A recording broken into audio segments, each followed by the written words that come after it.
Assalamualaikum warahmatullahi wabarakatuh. Saya Nafilia Septiani, NIM akhir 62 dan saya dari kelompok 11. Di sini saya akan menjelaskan mengenai materi yang terkait dengan analisis jalur regresi ganda. Sebelum masuk ke materi, bisa disimak juga pada buku Statistika oleh Dr. Haji Fajri Ismail MPDI. Baik, selanjutnya kita masuk ke dalam materi analisis jalur regresi ganda, di mana analisis jalur regresi ganda itu terdiri dari dua variabel eksogen yaitu X1 dan X2 dan satu variabel endogen yaitu variabel Y. Seperti yang sudah dijelaskan pada model-model analisis jalur, di mana analisis jalur regresi berganda itu dijelaskan bahwa terdiri dari lebih satu variabel eksogen yaitu X1, X2 hingga Xn dengan satu variabel endogen Y. Dan untuk penyelesaian uji analisis jalur regresi ganda ini terdiri dari 11 langkah atau prosedur yang harus diselesaikan. Yang pertama yaitu menentukan hipotesis penelitian. Di dalam menentukan hipotesis penelitian, kita menentukan berapa hipotesis yang akan diuji. Dengan setelah itu kita menentukan H0 dan H1-nya. Kemudian langkah kedua yaitu mencari harga X1, X2, Y, X1 kuadrat, X2 kuadrat, Y kuadrat, X1Y, X2Y, dan XY. Itu sesuai data yang sudah diketahui. Kemudian langkah ketiga yaitu menentukan koefisien korelasi antar variabel. Menentukan koefisien korelasi antar variabel itu sesuai dengan hipotesis yang sudah ditentukan. Kemudian langkah keempat yaitu membuat tabel korelasi. Tabel korelasi itu dibuat berdasarkan hasil perhitungan dari koefisien korelasi antar variabel sebelumnya itu. Yang kemudian langkah kelima itu mencari metrik inverse dengan rumus R1 sama dengan 1 Rx1x2 Rx1x2 1 Py1 Py2 sehingga metrik inverse-nya itu dituliskan dengan R1 inverse sama dengan 1 per AD min BC D min B min C A Py1 Py2. Selanjutnya, setelah diketahui metrik inverse-nya, kemudian langkah ke-6 yaitu menguji signifikansi koefisien jalur masing-masing variabel dengan menghitung standar baku SBI dengan rumus uji signifikansi pengaruh sederhana, yaitu SBI sama dengan akar dari 1 min PIJ kuadrat per N min K min 1, di mana K adalah jumlah variabel eksogen. Kemudian yang kedua yaitu rumus uji signifikansi pengaruh secara parsial, yaitu SBI sama dengan akar dari 1 min R kuadrat kali DII per N min K min 1, di mana DII adalah elemen baris dan kolom ke I dari diagonal metrik inverse. Sedangkan untuk mencari harga R kuadrat, itu dirumuskan dengan R kuadrat sama dengan R kuadrat Y12 sama dengan R TY kali PY1 plus R2Y kali PY2. Untuk langkah yang selanjutnya, langkah ke-7 yaitu mencari T hitung pada P21, PY1, dan PY2, di mana P21 adalah hubungan antara X1 dan X2, yang kemudian PY1 adalah pengaruh langsung variabel X1 terhadap Y, dan PY2 itu pengaruh dari X2 terhadap Y. Dan dengan menggunakan rumus T1 sama dengan P21 per SBI dan T2 sama dengan PY1 per SB1 dan T3 sama dengan PY2 per SBI. Setelah itu langkah ke-8 yaitu menentukan T-tabel. Menentukan T-tabel itu dengan menghitung DK dari masing-masing jalur. Yang pertama untuk menghitung B21 yaitu N min K min 1, dan yang kedua yang B untuk PY1 dan PY2 itu rumusnya N min K min 1. Setelah T-tabel didapat atau sudah dihitung, kemudian masuk ke langkah ke-9 yaitu menarik kesimpulan. Tolak H0 apabila T hitung lebih dari T-tabel. Jadi apabila T hitung lebih dari T-tabel, maka H0 ditolak.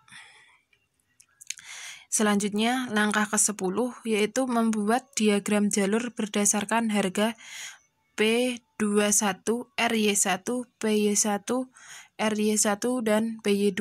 Untuk pembuatan diagram jalur berdasarkan harganya ini sudah dijelaskan dari materi sebelumnya dalam bentuk-bentuk atau cara membuat diagram jalurnya. Yang selanjutnya setelah diagram jalur itu dibuat, kemudian langkah terakhir, langkah ke-11 yaitu menentukan pengaruh langsung, tak langsung, dan pengaruh total. Berikutnya kita masuk ke contoh soal.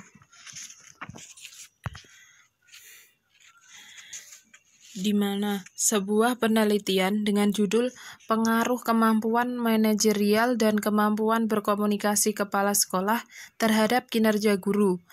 Penelitian ini terdiri dari 2 variabel eksogen yaitu X1 atau kemampuan manajerial dan X2 kemampuan berkomunikasi, serta 1 variabel endogen Y atau kinerja guru. Data dari ketiga variabel itu bisa dilihat dalam tabel berikut, yaitu ada kemampuan manajerial sebagai variabel X1, kemudian kemampuan berkomunikasi sebagai variabel kedua, dan kinerja guru sebagai variabel ketiga, yaitu variabel Y atau variabel endogennya. Selanjutnya, kita berdasarkan judul di atas, yaitu pengaruh kemampuan manajerial dan kemampuan berkomunikasi kepala sekolah terhadap kinerja guru, itu dapat digambarkan pada sebuah jalur, yaitu bisa dilihat itu ada kemampuan manajerial, kemampuan berkomunikasi, dan ada kinerja guru. Di dalam panah itu juga sudah ada simbolnya R12 atau R12, P12, PY1, PY2, RY1, RY2. Selanjutnya, untuk penyelesaian dari contoh berikut, kita masuk ke langkah yang pertama, yaitu menentukan hipotesis penelitian. Berdasarkan judul, ada 3 hipotesis yang akan diuji, yaitu yang pertama, hipotesis pengaruh langsung. Dari hipotesis pengaruh langsung positif kemampuan manajerial dan kemampuan berkomunikasi kepala sekolah, dan H0-nya adalah tidak ada pengaruh positif langsung kemampuan manajerial terhadap kemampuan berkomunikasi kepala sekolah. H1-nya ada pengaruh positif langsung kemampuan manajerial terhadap kemampuan berkomunikasi kepala sekolah, yaitu selanjutnya hipotesis statistiknya bisa dituliskan H0 sama dengan atau H0 yaitu gamma 21 lebih kecil dari sama dengan 0, dan H1-nya gamma 21 lebih besar dari 0. Selanjutnya, yang kedua yaitu hipotesis pengaruh langsung positif kemampuan manajerial terhadap kinerja guru. H0-nya tidak ada pengaruh positif langsung kemampuan manajerial kepala sekolah terhadap kinerja guru. H1-nya adalah ada pengaruh positif langsung kemampuan manajerial kepala sekolah terhadap kinerja guru. Kemudian hipotesis statistiknya yaitu H0 yaitu gamma Y1 kurang dari sama dengan 0, dan H1 yaitu gamma Y1 lebih dari 0. Kemudian hipotesis yang ketiga yaitu hipotesis pengaruh langsung positif kemampuan berkomunikasi terhadap kinerja guru. H0-nya, tidak ada pengaruh positif langsung kemampuan berkomunikasi kepala sekolah terhadap kinerja guru. H1 adalah ada pengaruh positif langsung kemampuan berkomunikasi kepala sekolah terhadap kinerja guru. Hipotesis statistiknya, H0 yaitu gamma Y2 kurang dari sama dengan 0, H1-nya H1-nya yaitu gamma Y2 lebih dari 0. Setelah menentukan hipotesis, maka kita masuk ke langkah kedua, yaitu mencari harga X1, X2, Y, X1 kuadrat, X2 kuadrat, Y kuadrat, X1Y, X2Y, dan XY. Dari soal yang tadi ada yang sudah diketahui adalah ada 3 variabel tadi, X1, kemampuan manajerial sebagai X1, kemudian kemampuan berkomunikasi sebagai X2, dan kinerja guru sebagai Y. Maka dari data yang sudah diketahui tadi, kita dapat mencari X1 kuadrat, X2 kuadrat, Y kuadrat, X1Y, X2Y, dan terakhir XY. Itu bisa kita cari secara manual maupun bisa juga kita kerjakan menggunakan Microsoft Excel. Itu juga bisa membantu, bisa lebih mempersingkat waktu. Selanjutnya, setelah langkah 2 terselesaikan, maka kita masuk ke langkah ketiga, yaitu menentukan koefisien korelasi antar variabel. Jadi, tadi yang langkah pertama itu ada 3 hipotesis. Di dalam menentukan koefisien korelasi ini juga ada 3, yaitu yang pertama koefisien korelasi X1 dan X2. Berarti koefisien korelasi X1 itu kemampuan manajerial dan X2 itu kemampuan berkomunikasi. Dirumuskan dengan R12 sama dengan N kali sigma X1 X2 min sigma X1 dikali sigma X2 per akar dari N sigma X1 kuadrat min sigma X1 kuadrat dikali N sigma X2 kuadrat min sigma X2 kuadrat. Maka R12 sama dengan 20 dikali 3831 dikurangi 226 dikali 247 per akar 20 dikali 4220 min 266 kuadrat dikali 20 dikali 3815 min 247 kuadrat, sehingga R12 diketahui 10.918 per 14.444,4. Jadi R12-nya adalah diketahui 0,756. Kemudian untuk yang B, koefisien korelasi X1 dan Y, berarti koefisien korelasi X1 kemampuan manajerial dan Y itu kinerja guru, yaitu dituliskan dengan R X1Y sama dengan N sigma X1Y min sigma X1 kali sigma Y per akar dari N sigma X1 kuadrat min sigma X1 kuadrat N sigma Y kuadrat min sigma Y kuadrat. R X1Y sama dengan 20 dikali 4446 dikurangi 266 dikali 290 per akar dari 20 kali 4220 dikurangi 266 kuadrat dikali 20 kali 4916 dikurangi 290 kuadrat. Maka R X1Y atau koefisien korelasi X1 dan Y dapat diketahui 11.780 per 13.929,02, yaitu sama dengan 0,846. selanjutnya yaitu yang ketiga, koefisien korelasi X2 dan Y. Berarti koefisien korelasi kemampuan berkomunikasi dan kinerja guru.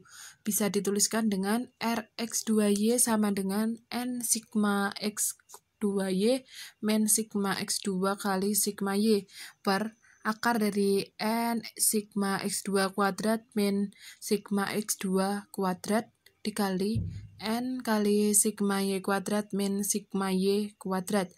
Rx2Y sama dengan 20 dikali 4284 dikurangi 247 dikali 290 berakar dari 20 dikali 3815 dikurangi 247 kuadrat dikali 20 kali 4916 dikurangi 290 kuadrat. Maka Rx2Y-nya 14.050 per 14.745,78, maka hasilnya adalah 0,953.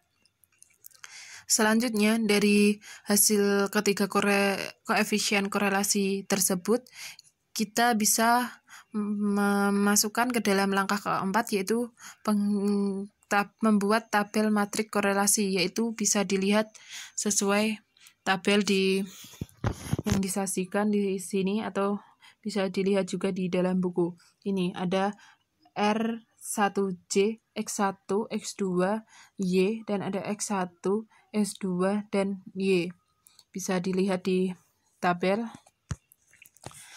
Untuk selanjutnya yaitu langkah ke-5, menentukan koefisien jalur dengan cara metrik inverse dengan menggunakan persamaan berikut, di mana di sini sudah diketahui bahwa R12 adalah sama dengan P21 dan P21 itu 0,756. Dan yang kedua ada R1Y sama dengan PY1 tambah PY2 tambah PY3. Di sini jadi R1Y diketahui 0,846 sama dengan PY1 ditambah 0,756 PY2.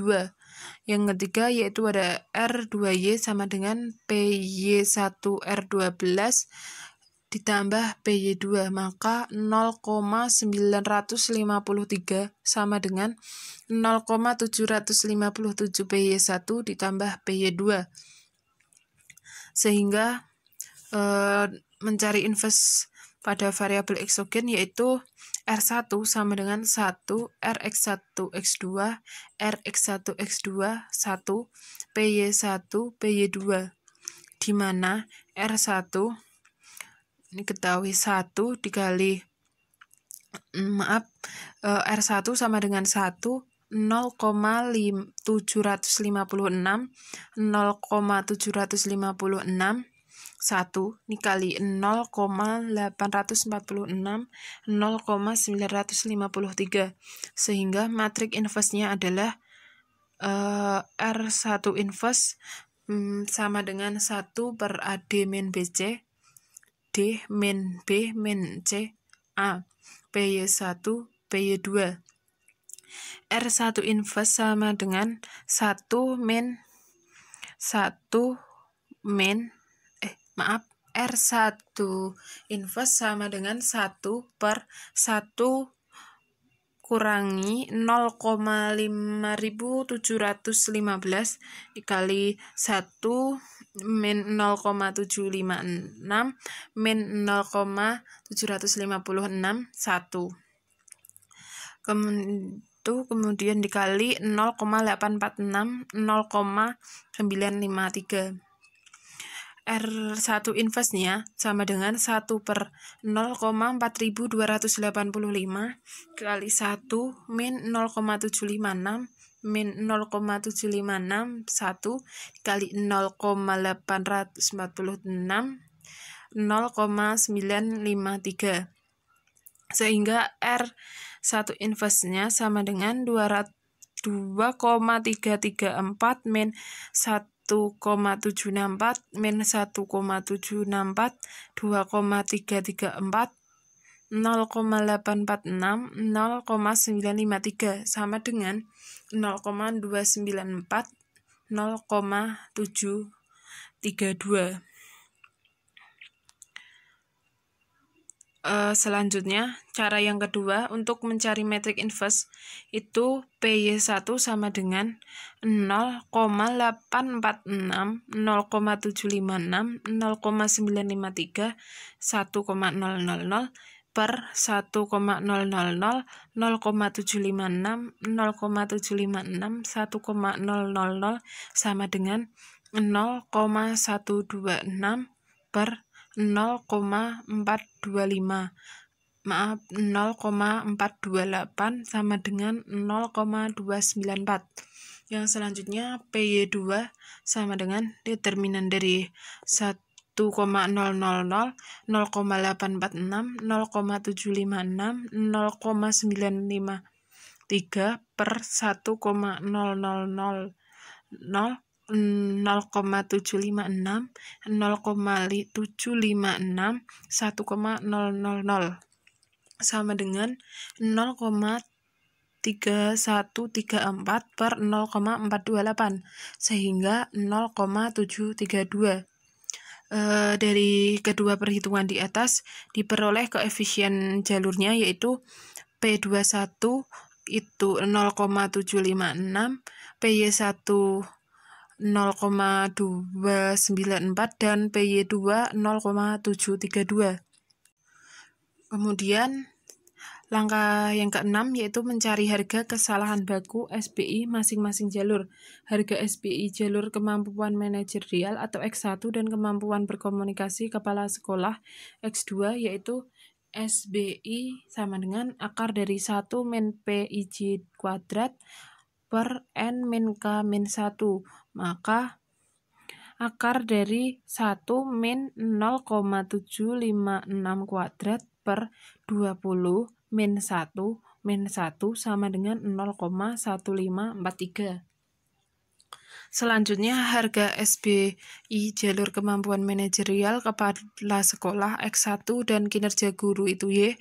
SBI sama dengan akar dari 1 min R kuadrat D11 per N min K min 1 sama dengan akar dari 1 min 0,9463 kali 2,334 per 20 min 1 sama dengan 0,0858. Untuk mencari R kuadrat itu sama dengan R Y12 kuadrat sama dengan R IY dikali PY1 ditambah R2Y kali PY dikali PY sama dengan 0,846 dikali 0,294 ditambah 0,953 dikali 0,732, maka hasilnya 0,9463.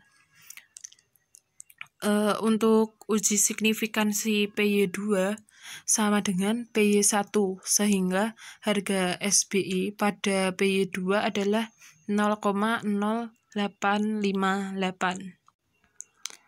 Selanjutnya langkah ketujuh yaitu hitung pada P21, PY1 dan PY2.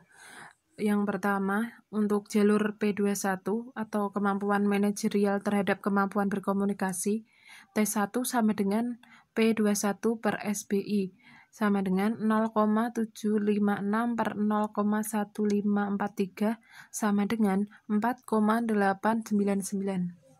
Yang kedua, untuk jalur PY1 atau kemampuan manajerial terhadap kinerja guru, T2 sama dengan PY1 per SBI, sama dengan 0,294 per 0,0858 sama dengan 3,427. Yang selanjutnya, yang ketiga, untuk jalur PY2 atau kemampuan berkomunikasi terhadap kinerja guru, yaitu T3 sama dengan PY2 per SBI sama dengan 0,732 per 0,0858 sama dengan 8531.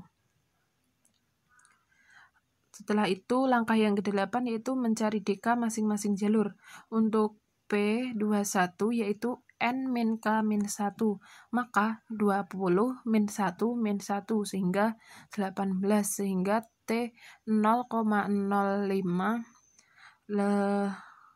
maka 18 sama dengan 2,101. Untuk yang B, PY1 dan PY2 adalah N min K min 1 yaitu 20 min 2 min 1,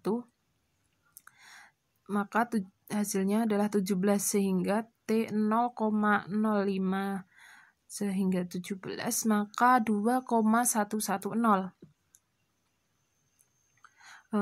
Untuk yang selanjutnya langkah ke-9 yaitu menarik kesimpulan penelitian pada masing-masing jalur.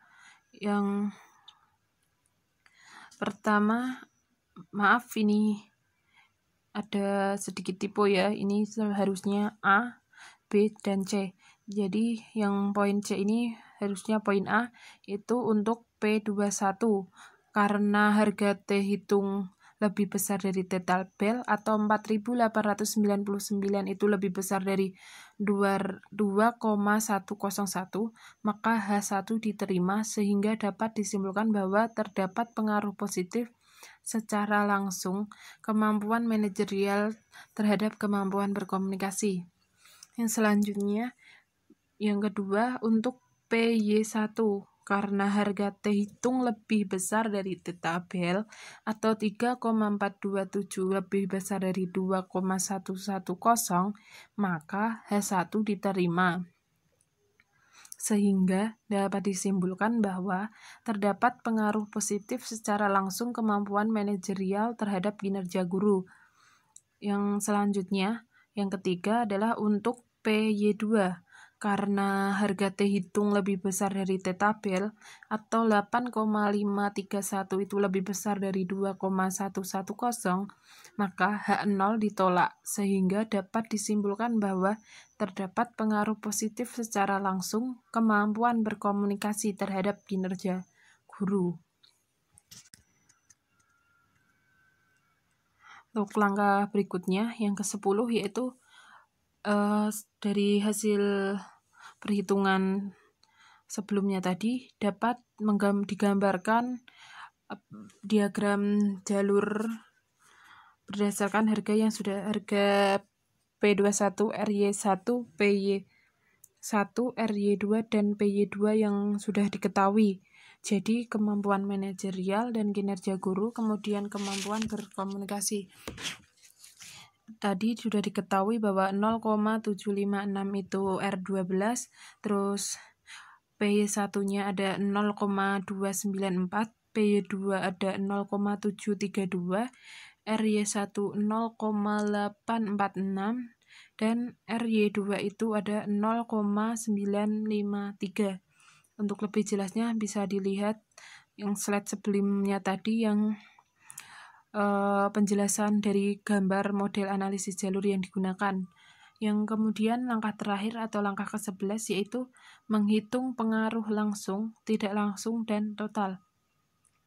Yang pertama yaitu untuk pengaruh langsung variabel eksogen X1 dan X2 terhadap variabel endogen Y, yaitu pengaruh X1 terhadap X1 P21 sebesar 0,756. Yang kedua, pengaruh X1 terhadap Y atau PY1 sebesar 0,294. Yang selanjutnya itu pengaruh X2 terhadap Y atau PY2 sebesar 0,732. Itu juga bisa dilihat dari gambar panah yang menunjukkan hasil-hasil dari hubungan tersebut. Yang kedua yaitu pengaruh titik langsung variabel eksogen terhadap variabel endogen adalah pengaruh tak langsung X1 terhadap variabel Y melalui X1 adalah 0,756 dikali 0,732, maka 0,553. Yang terakhir yaitu pengaruh total merupakan jumlah antara pengaruh langsung dan pengaruh tak langsung. Jadi pengaruh langsungnya tadi dijumlahkan itu ada 0,294 tambah pengaruh yang tidak langsung itu 0,553, maka hasil dari pengaruh totalnya itu ada 0,847. Berikut tadi materi yang dapat saya sampaikan. Apabila ada salah kata, saya pribadi mohon maaf yang sebesar-besarnya. Dan jika ada yang ingin ditanyakan, bisa langsung ditanyakan melalui kolom komentar. Sekian dari saya. Wassalamualaikum warahmatullahi wabarakatuh.